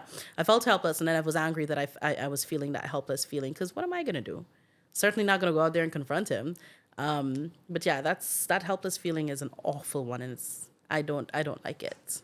Yeah, I'm sorry, man. I've had one experience. It wasn't nearly as bad as that. I was just walking on Regent Street, and I was walking behind a friend, and it was crowded, and I felt like a hand reach into my back pocket because my wallet's in my back pocket. And I turn around, and I seen a man looking at me in my face with his hand in my back pocket. And I'm like, big man, what the hell are you doing? And he's like, oh, sorry. And he just walks away. I'm like, what do you mean sorry? Wrong pocket. Yeah. What anyway, but and that's the best of it, it's not nearly as bad as your experience. But I just feel when it comes to crime, and especially crime that has a bit of violence in it or force, and then given the fact that there's hardly ever justice in these Yeah. situations, I think it really drives people to a limit, especially when like for example, men come in your house, they break in and they got guns and they just Terrorize your entire demoralize family, you yeah. and your family. It's like the pain, the emotional pain and the anger, that really takes a toll on people. And if police are just, they come there and they really don't give a shit, and you'll never hear about this again. Which is exactly what happened in my instance. Yeah. There was no justice. Exactly. And then I think when people start to take matters into their own hands, and then the next person that comes in, maybe he's starving. I'm not saying it warrants him doing what he's doing, or she, but when the community or whoever grabs a hold of that person and beats the living shit out of them, people feel like, oh, that they're justified. And you can't really tell them, no, you should have let that happen, because you're telling people to just allow themselves to be taken advantage of with no path to justice. Right. I mean, and these are like extreme situations. Don't even get me started on the incidents on the road and all these other things. It's like, so I think people, Guyanese are it's going to reach a point where it's like, unless we actually see this happen, justice happening and playing out, and people seeing our system work, we're going to find ourselves in a With very, a lot of those situations. in a very bad place, you Yeah. know? And I feel like a lot of the times the people who do this these vigilante actions get reprimanded more than the actual people doing the crimes. And that's like a Perpetrators, yeah. problem, Yeah. It's a frustrating thing to see things happen. I was just going through my Instagram stories before I came up here, and I saw a guy walk into, I'm assuming what's a Chinese restaurant, and he just like pulls a gun out, pushes it in this lady's face, and he's just going in her bag and taking her stuff, and then he continues doing that to the other patrons in the restaurant. And I was just like, stuff like that is just frustrating to see, because how did we get like this, and so it's easy to sit from up above and be like, oh, this is wrong, but when you've never experienced it, Yeah. I think when you've experienced it is when you start to see things a little bit differently. Yeah. A few years ago, a friend of mine was murdered, got shot and killed. And, the guys who did it admitted that they did it. And then this whole process went to court. It was dragged out, and the jury said they weren't guilty. Wow. After they admitted to doing it. So obviously the public doesn't know the details of the proceedings, but it's like you look at this on the outside and you're like, What's going on? what is going on right now? Yeah. And how do you sort of look at that and be like, if I ever have a child, which is something I would love more than myself, if anything ever happened to that person, how would I react? Do I just turn the other cheek? No, definitely not. I every fiber of me will, seek to try to make that right with the justice system or not. Right. And that's just, it shouldn't be that way. But it's like, we talk about development and we talk about progress. That's the progress. You have to make people, allow them to live with some dignity, like be safe and whatever. Like, Absolutely. like these kind of problems, I think like we gotta address again, and we're not, you could build as many roads and as many nice hotels, which I'm all for. I don't want to just compare apples and oranges, but I think these are the important things. Yeah. Like we need like a system that works with people where Absolutely. we can function. It's like, it doesn't Absolutely. work like that. No. It unfortunately does not. And sometimes we feel like it feels like if the small man can't catch a break, So Not even the small man. Sorry, just to interject. Not even the small man. Like sometimes even people who are not like from the lower economic scale of things can't get justice. Because of a bad system or the fact that the people on the other side have better connections or whatever. It's just a compromised system. Yeah. And I, like you, I hope that is something we're able to, fix and adjust in the near future, especially if we want to move forward, especially if we want all of these other things to happen for us. That needs to be part of the change as well. I'm with you 100% on that. Yeah. Want to talk about something more positive? We can talk about something a little more uplifting. No, You got any travel definitely. plans? Do I have any travel plans? So yeah, I do. They've got some volleyball commitments. Yeah. So I may go to Manaus with the Nice. beach volleyball team. Watch up to nice boys. Yeah, Manaus. Yeah, They got attractive men. I heard. You single? Huh? Are you single? No. No. You know what's a better question? Is there somebody that would be upset out there if you said you were single? That's a way better question. So yes, there would be somebody upset out there if I said I was. But you could just admire, right? Yeah, Just no, for sure. I was the reason I was asking my follow-up question to that, because I've heard, based on not only a few guests but also friends of mine who are single, is that it's slim pickings out there. It is. It is slim pickings out there. It really is. And I had this conversation with someone the other day, and I'm like, bro, everyone's either taken up with someone or taken up with someone's. So it's like. I hear that a lot, and it makes me so happy that I'm not single, because it feels like it's rough out there. Like, It is. just not. We're in the trenches. Yeah, We're battling hard from the trenches, dodging grenades, I know. and you're just out here happy. Love that for you. Well, you're saying we, but then you're giving me like mixed signals here. Yeah, but when you go to the passport, it says single, in a relationship, married, divorced, widowed. No, it says single, married, Okay, I hear you. divorced. I hear you. That's what's on the application form. Don't come for me. So single. Yeah. No, but I do want to go to Manaus with that team. I think they're an internationally ranked duo, by the way, Juan and Vance, and they'll be representing Ghana. So hopefully I can make that trip a reality, and maybe a little Miami somewhere here and there. Oh, yeah. I turned 30 this year, so a little. Congratulations. I'm 31. Oh, Yeah. you just want company. Yeah, exactly. No, thank you. I will be 25 from this year on. But yeah, no. So I was thinking about, a little destination birthday, something to mark the 30th. Nice. I don't know. 30th, I'm very anxious about it, by the way. Well, How did you good fare question. with your transition Um, from youth to yeah, geriatric? that just I thought about something totally different when you said that.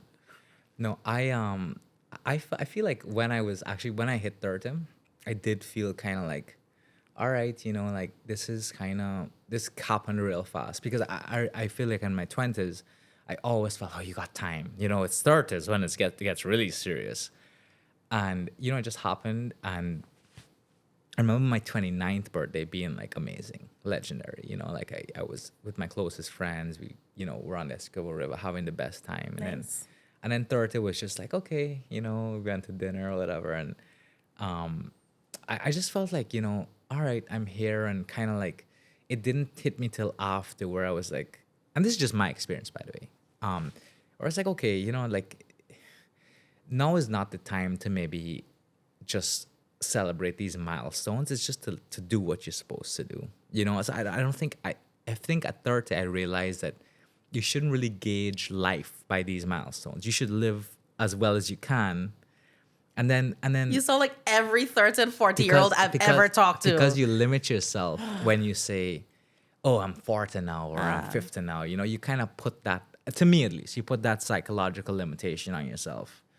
Whereas I have a lot of 40-something-year-old friends that are you wouldn't really think they're 40-something. So no impending feeling of doom, no anxiety. Not because I'm 30, just But because other of other reasons. things. Okay. So yeah. exactly. All right. Well, I'm a little bit anxious about turning 30. I Maybe for women it's different. I don't know. Maybe men are more like, because I don't know if you want to go down this road. because you can educate me, because this is what this is about. Let's right? go. Just because, and you may not want children or to go down that path. A lot of women don't. But I just feel like the biological clock is a factor. and maybe that subconsciously affects how a woman's path versus a man, because men can probably just do that at any time they want. I don't know if women consider that, or if they're just like, if it happens, it happens. I don't know. Some I do, some think, don't. yeah. I think for a And I lot. don't want to speak out of turn, by the Right. way. I'm just Right. No. I think a lot of women do have that feeling of I need to be at a certain point by a certain age, you know. And I think society plays a huge role in that, with what we see online, with what we are exposed to right here in Guyana. And I'm not even talking about jumping on to Instagram and seeing what's there. I'm talking about right here in Guyana. I'm talking about the ideals that our parents have instilled into us, the ideals that we have as a Caribbean society. I think that plays a huge role in where we think as women, where we think we need to be by a certain age. You know, did I think that I would be where I am now? No. Back then, young Allana didn't think that this is where she would be now. It might not have been where I am, but I'm grateful for the experiences, and I'm grateful for everything that comes with it. Yes, I would love to be further along in life when it comes to, my personal life. When it comes to certain things, I would love if I were further along, but does that mean I'm going to sit and dwell on it, or am I going to make it happen? And so I think that, yeah, there are some factors that we do take into consideration, and aging is quite a different experience for us than it is for men. Just simply based on a few factors, like you said, the biological clock is definitely one of them. We also have this thing of not being alone. Yeah. You want to have a family. Some people want to have a family. Some people want to be married but not have, children and stuff like that. Nothing's wrong with that. I think we have a lot more pressure. It is self-imposed sometimes, and I also think society plays a huge role in it. Yeah, massive pressure. Oh. Even for men. And I'm not No, taking away the plight for of sure, women. for sure. But if men, it's more like, am I financially secure? Can I be a provider? Can I? And that's a big part of it. Yeah, That's it's a big part. It's a huge pressure. I worry about this a lot, and I'm not like, I don't think I'm struggling by any means. Like, I feel like I live a good life, and I want more for sure. But I do put a lot of pressure on myself, and to the point where I have to be like comforted by my significant other. She's like, hey, you're doing okay. Like, it's okay. You could That's like, nice. it's so that's reassuring. But just as a man, regardless of her, I feel like, like, there's so many people like doing more than me, and I have like, I'm it's disappointing that I'm not doing better. And like, so I think it's kind of, we all have our struggles, but it's kind of perspective, right? Absolutely. And Absolutely. your journey, your individual Your journey, thing. your individual journey, and you have to take stock of where you have been and how far you've come. I think self-introspection is super important. Sit down, think about the things that you have overcome, and you're thinking about what other people have accomplished. You need to think about whether what you've went through, if they would have been able to do it as gracefully as you did, or if they would have been, and even if you didn't handle it as gracefully as you could have, how would they have handled it? Everyone's got different reactions to different things, and I think we need to be kinder to ourselves. I was sitting with my aunt and a couple of her friends, and they're all in their 50s, and they were having conversations. And I think one of the things that I came away with, or one of the most important things that I came away with, was being kinder to yourself. Because of what you have been through, what you have accomplished, what you have done, with or without someone by your side. I think that's super important. I think we need to value us first. Like, when I say us, I mean yourself, and then take another person into consideration. Yeah. So when you sit down and think about it, we've done some incredible things on our own, and I'm anxious about the future, yes, but I'm also confident that I can handle whatever comes next because of what I've been through. Yeah.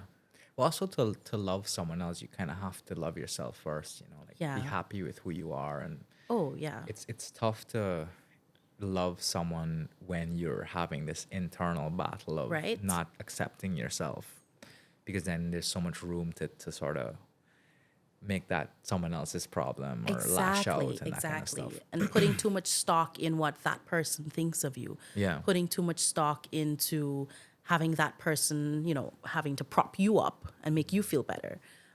So I think those are important things to have and know about yourself before getting into it with someone. Yeah. Yeah. I mean, we all want most of us want the fairy tale, huh? You know, the whole 9 yards, the wedding, the family, the big fancy house and stuff like that. But you got to be willing to put in the work, physical and emotional, mental work, all that, just to make it happen and make it work and make it last. Yeah, but the thing is that it's weird because the 9 yards fairy tale thing is like those are just, you know, wedding, kids, house. Those are just benchmarks, right? Like Right. we're not thinking about the in betweens, the day to day, Right. the constantly showing up. Does he use a coaster on the coffee table, you know? Do they do the dishes? Are they sweeping the floor? Or do they, like, you know, put the toilet Towel- seat up or down? Is the towel on the rack or is it on the floor? Do I have to Yeah. pick your socks up behind you? That kind of thing. When you come in, do you brush your feet off on the mat before you come inside? You know, All right, stop, so I get some PTSD. No, but those are things. Seriously. The day to day, Yeah. the day No, to it's day true. is It's true. is super important. Like you said, the day to day is very important because that's the person you live with day to day. You know, so just try Yeah. to do those things. No, it's true. You know, any situation where you're living with someone, it's you gotta. It's not all rainbows and butterflies, you know, just by the nature of being in someone's space Mm-hmm. for that extended period of time. But it's, you know, when you're doing it well, it's a beautiful experience. Oh, yes. You I know, can't. it's I like- can't wait to experience that. That's what Yeah. I'm looking forward to the most. You know, I can't wait to experience that with someone. Yeah. Yeah, that would be pretty cool.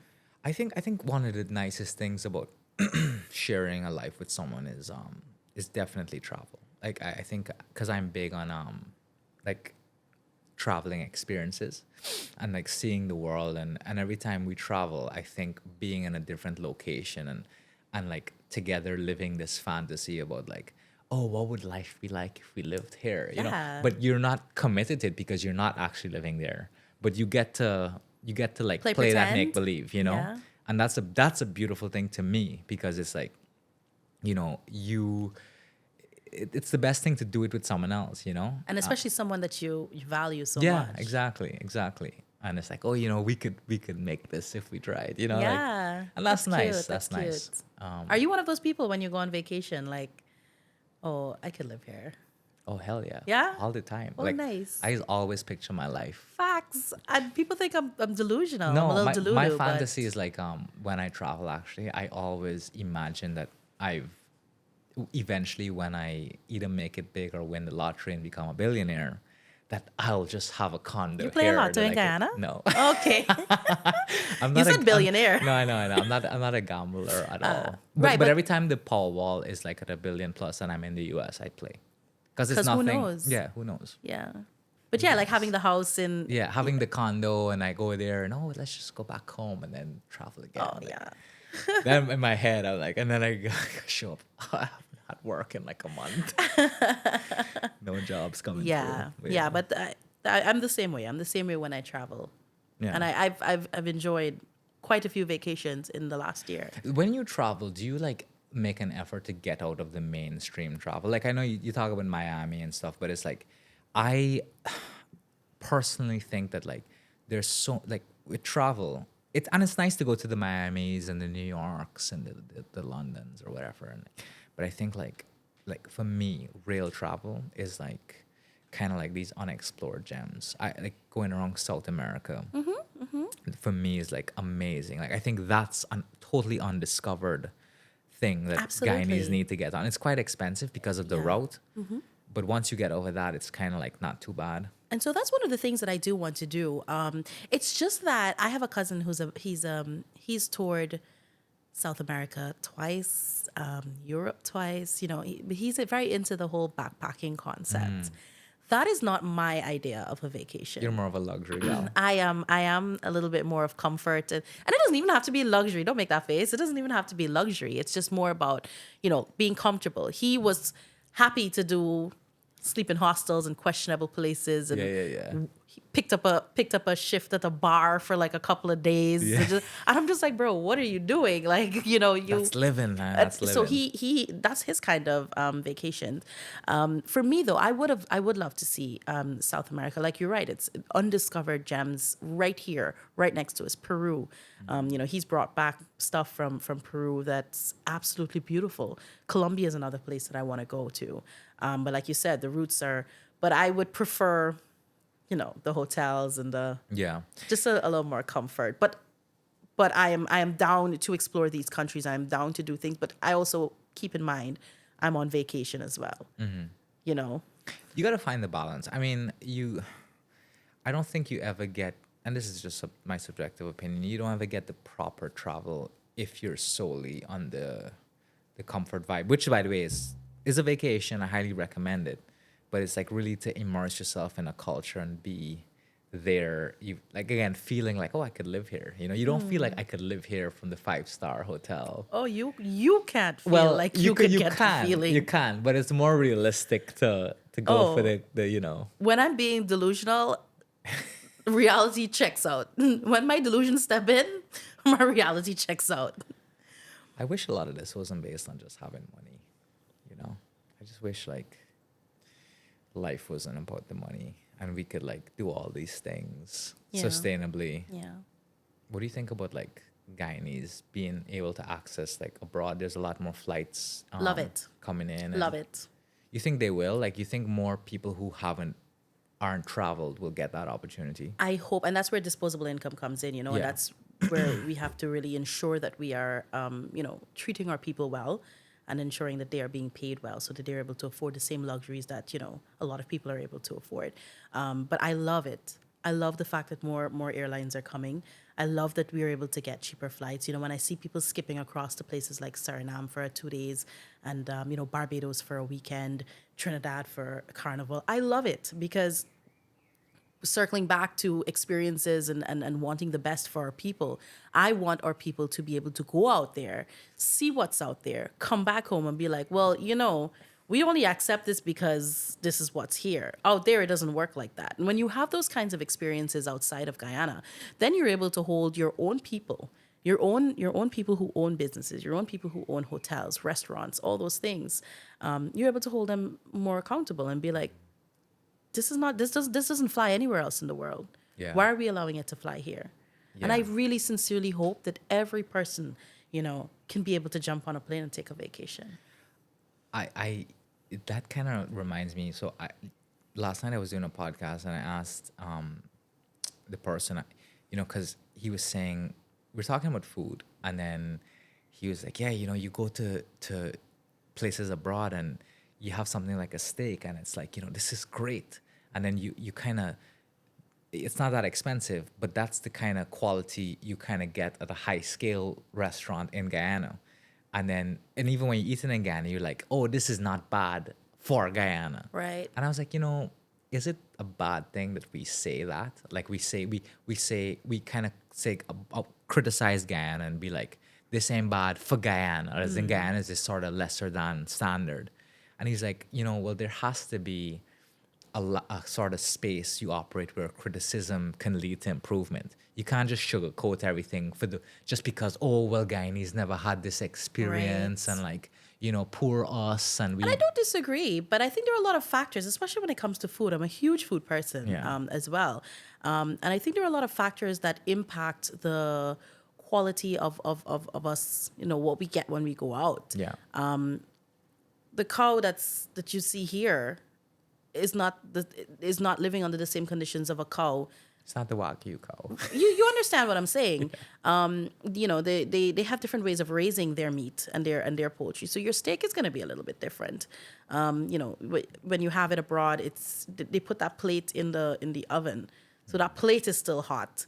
The steak is still, and so it's a different experience. And I do not like that backhanded compliment. Oh, it's not bad for Guyana. No, yeah. If it's good, it's good.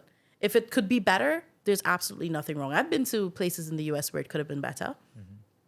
I just think that we need to, one, be a little kinder, but also we still need to hold our people accountable. I'm excited. Like the food, the way we've been seeing our country expand and change, one of the things I am most excited about is all of the different foods and food places that have been popping up. Eating out is a huge thing of mine, and sometimes I don't because of disappointing experiences, but I can't wait. I can't wait for us to evolve, and there are a couple of new restaurants that I can't wait. I have some go-tos. When the rare occasion I do decide to go and spend my own money if I'm not invited out. Right.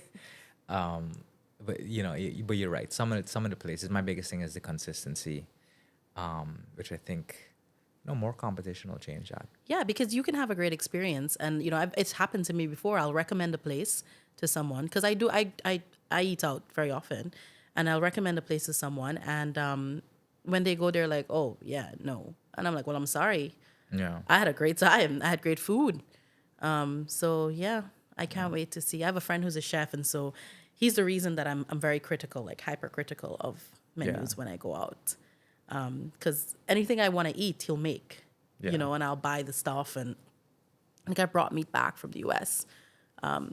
Because you do get unfortunately, a better quality 100%. salmon, steak, all them things. Yeah. It's quite different.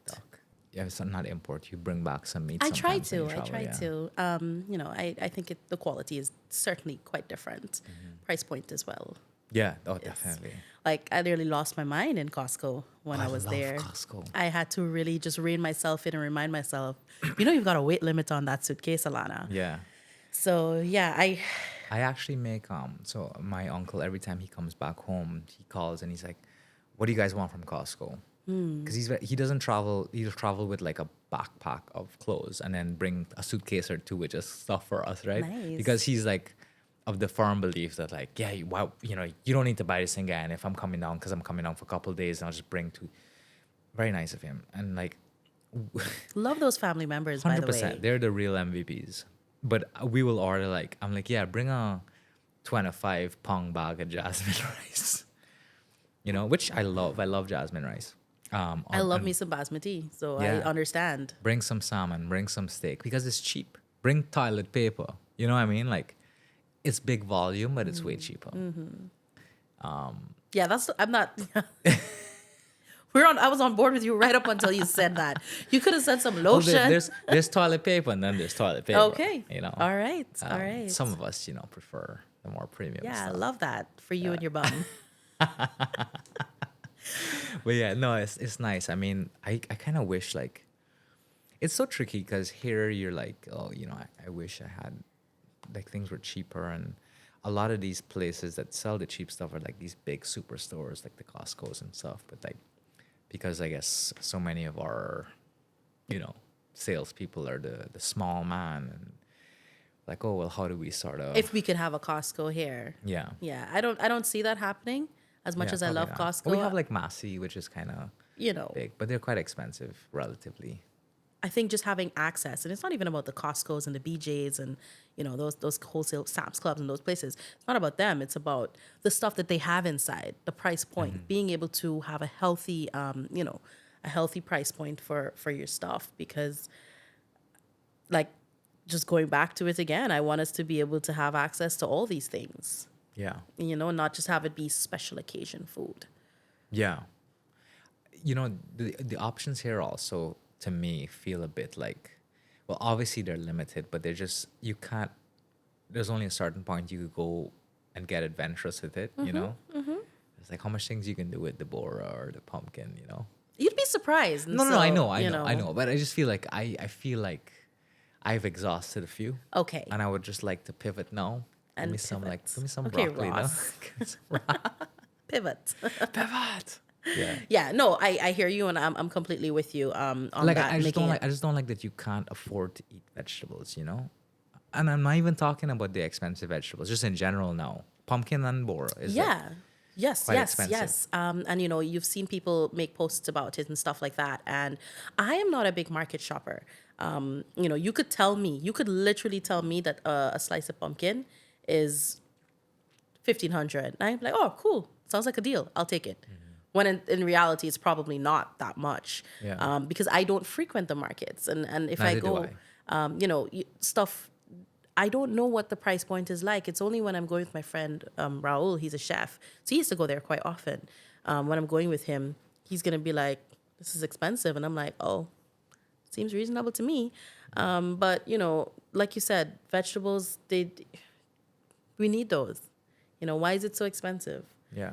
And I thought it was crazy to think that at one point, meat was cheaper than, you could have afforded a stew or a curry faster than you could have afforded some fried bora and aloo or, something along those lines. So I think that's something we need to examine. I understand that the drought played a huge role in that because we did have that drought. Yeah. And I know you had that conversation with the rice farmers. So I'm pretty sure you were able to Spoke learn about some that, pretty yeah. cool things.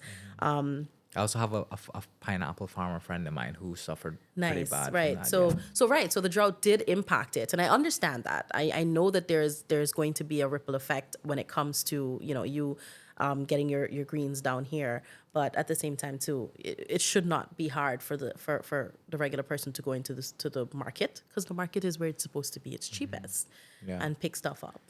I know there's like they're doing farmers markets now. I don't know if you've heard. I love that concept. Yeah, it's great. It's crazy cheap. Have you been? No, I've heard. Yeah. It happens Same. way too early. Yeah, no. It happens at from 5 in the morning. like on a Sunday. Yeah. And I get up at 5 for work. Yeah. I'm not trying to get up at 5 No, for I hear and then when ya. you go late, all the good stuff's gone.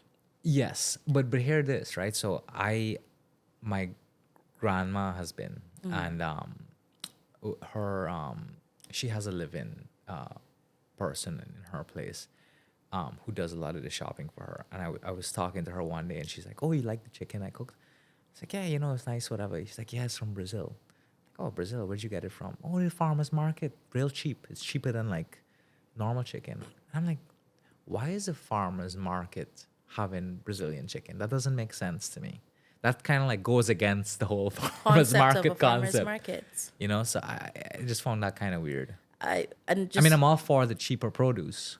but and why is it cheaper from Brazil than it is right here? And so Yeah. those are things we need to examine. We've also been seeing an influx of avocados and tomatoes from Brazil. Okay. And I've heard the avocados are nicer. They're more buttery Yeah. than yeah. ours. Ours are kind of watery. Our tomatoes are more expensive than the ones that are importing from Brazil, which Yeah. is crazy Well, to me. I guess it's economies of scale kind of thing. Yeah, We're more- I guess, but I'm just on one hand I'm a little bit concerned. Mm-hmm. On the other hand, I'm just glad there are cheaper alternatives for persons who need these things. What kind of worries me is that we kind of are positioning ourselves. We say things like, "Oh, we're gonna be the breadbasket of the Caribbean and this big food security thing," and then the price of food is so high. And I understand the drought and so, but if you're the breadbasket of the Caribbean and a drought happens, what does that mean? The Caribbean starves, Right? And do know? you not have systems in place? right? So it's like it's kind of like a lot of these things feel like a pipe dream, and it sounds bad. And I know it's like, oh, people are gonna say it's government critical. It's so much more than that. It's like, it's just like, are we positioning ourselves the right way, and are we selling the right dreams? Like, it doesn't feel manageable. Like I know the whole gas to shore project is a big controversial thing. I personally, as skeptical as I am, I really hope it works, because I would love to have cheap electricity. I would love to have reliable electricity. I would love to have Fill up your tank for $1 or $2. Yeah, I would love to have a manufacturing industry. The reason we can't have a manufacturing industry is because we have unreliable electricity. And like we can't keep preaching these developmental things and not getting the fundamentals right. Yeah. It's discouraging. And I don't know if you would agree or not, but like oftentimes I'll find that we're very reactive instead of proactive when it comes to certain things. 100%. And I've found that, we'll wait until something happens. And we also have an issue with maintenance. We'll come up with these grand ideas, but when it comes to making sure that we do the work to keep it working the way that it should be working, Yeah. we don't see it happening. And we've seen that happen with our infrastructural projects. We've all these nice fancy roads. Love it. I love that I'm able to get from Mandela to Diamond in 10 minutes. What I don't love is that the debris that comes off of trucks from accidents, from whatever, is just, you've got debris piling up on the sides. You've got the medians, just filling up with sand. Like, why can't we put a system in place to ensure that we take care of these things after we've gotten them? It looks so good when it's implemented, but then a few months down the line, I'm like wondering what's going on. Are these people not driving by here and seeing it? Yeah, and it gets to the point where you're like, I mean, obviously the government's in charge, and it is their responsibility, and it's easy to blame them, but at the same time, it's like, for example, the president or whoever isn't controlling every Exactly. single sector, every Exactly. single part of the public sector. Exactly. It's like you as a public sector employee should have a little bit of pride in your job. We've also got a role to play as Like, citizens of this country. yeah. We like to tack it on to the government and know the government should be doing X, Y, and Z, but we also have a role to play as citizens of Guyana. And I think that's important. I think we forget that sometimes. And they're like, oh, all these accidents on the road, what's the government doing about it? What's the government going to do about it? We've implemented speed limits. We've got police on the road. You've got campaigns running all over media, social media. You've got the police actually boots on the ground, talking to persons. They interact with taxi drivers. They interact with truck drivers. Those persons who see those kinds of accidents. They have those conversations. There have been campaigns where they've handed out free helmets to motorcycle users. If they stop you and you don't have one, they've handed out free motorcycle helmets. They have done the work. At some point, we have to hold ourselves accountable. Yeah. As citizens, we have to be cognizant, and we have to say to ourselves, well, you know what? I'm kind of doing some nonsense right now. I think I should slow it down. And I think until we're able to fully acknowledge that is when we're gonna see some progress. Yeah, we have an opportunity, I think, with the new generation coming up that we could try to instill values in, and I don't know how. Maybe it's through the media they consume, because content consumption is such a big thing. There must be some way to attack this issue, because it's not gonna happen with maybe the earlier parts of our generation and beyond, or before. It's really gonna be these new kids that come up and really change it. And when you and I are like older and grayer, you're already 30 now. Yeah, but you're saying grayer. Do you see the grays in my hair? I have no, some actually. I thought that's why you said what you said. No, I'm just joking. No, but you're right. Yeah. When we get older is when we could probably see the fruits, or rather the benefits of reap the benefits. So I think like it's really just coming up with ways, and I think the government, what they can probably do is like really engage the people outside of government that has that audience and that has that reception, and obviously hold people accountable. I think, but sometimes I just feel a bit discouraged, man. It is. You can have that feeling. And I've had that feeling sometimes too, where it's so frustrating. But you just got to keep hoping that it's going to get better, What are your hopes for this year, 2024? I know you're kind of embarking on a new chapter now, and you are letting the universe sort of act upon you. Really trusting in her, by the way. Yeah. Don't let me down, girl. How are you feeling? Like, I'm actually feeling really good. I'm feeling really positive. I hope this feeling doesn't change. Like I said, I'm turning 30 this year, and I did say to myself, I'm going to be using my 29th year to try and create the best possible entryway into my 30s. And so there are things that I'm going to do that I hope will be beneficial to me when I turn 30. Things that I want to accomplish, things that I want to, get done, whether it's in a long-term scale or a short-term scale.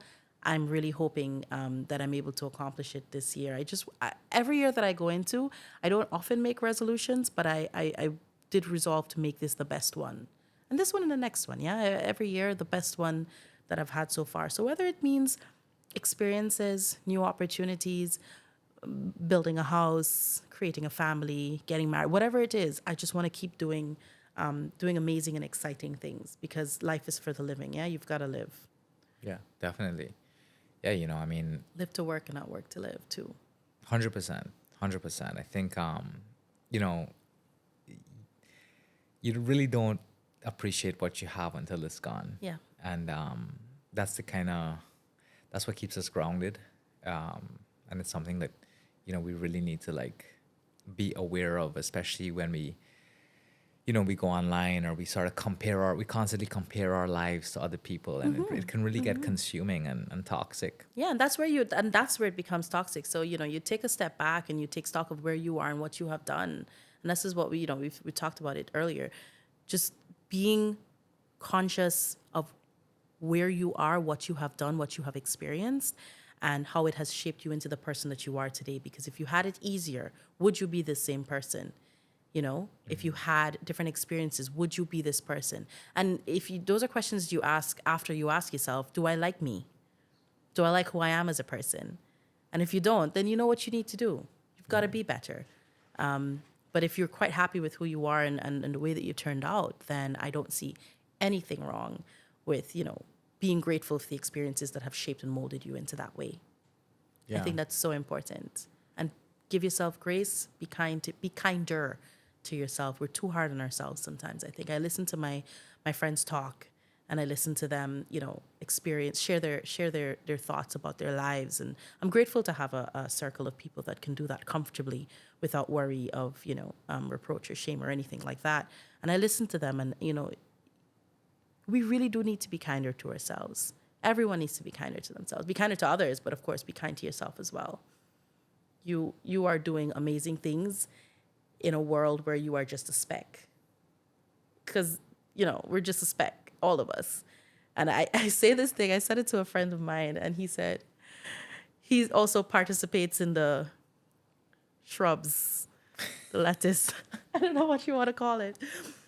And I don't, right? So I was telling it to him, and he was like, bro, you sound like you puff up. And I said, life is a simulation. Nothing is real.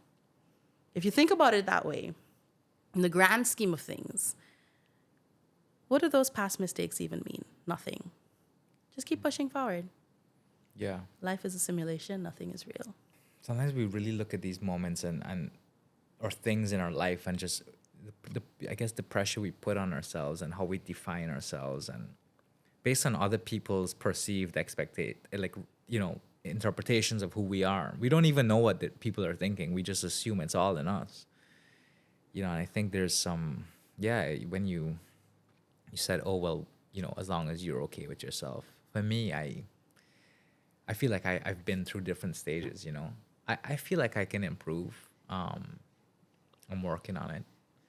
But yeah, it's interesting. There's nothing wrong with that. No, being not able at to all. acknowledge and say, there are places and spaces I can be better, be a better version of myself, for my significant other, for my relatives, my friends, for the random person that meets me on the street, I can be better. Yeah. But give yourself grace at the same time. Yeah. Unless you're like a criminal, then, don't give yourself too much grace. Yeah. Turn yourself in. Turn yourself in. Especially if you're the person us that a robbed me favor. all those years ago. There were two of you. Just You go. know who you are. The report is still at Vigilance Police Station. Just go ahead and say, you know what? A couple of years ago in May, I did something I shouldn't have done.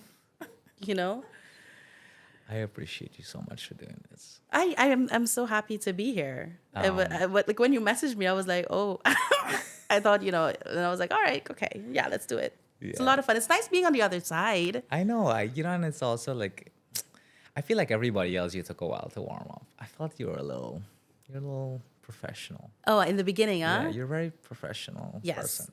I do try to keep that part of me. But sometimes you gotta let that go, Let that go. But anyway, thank you. Thank you for having me. I really appreciate it. I know you're gonna be back sooner than later. Wink, wink. Wink, wink. Great. Thanks, Allana. Thanks.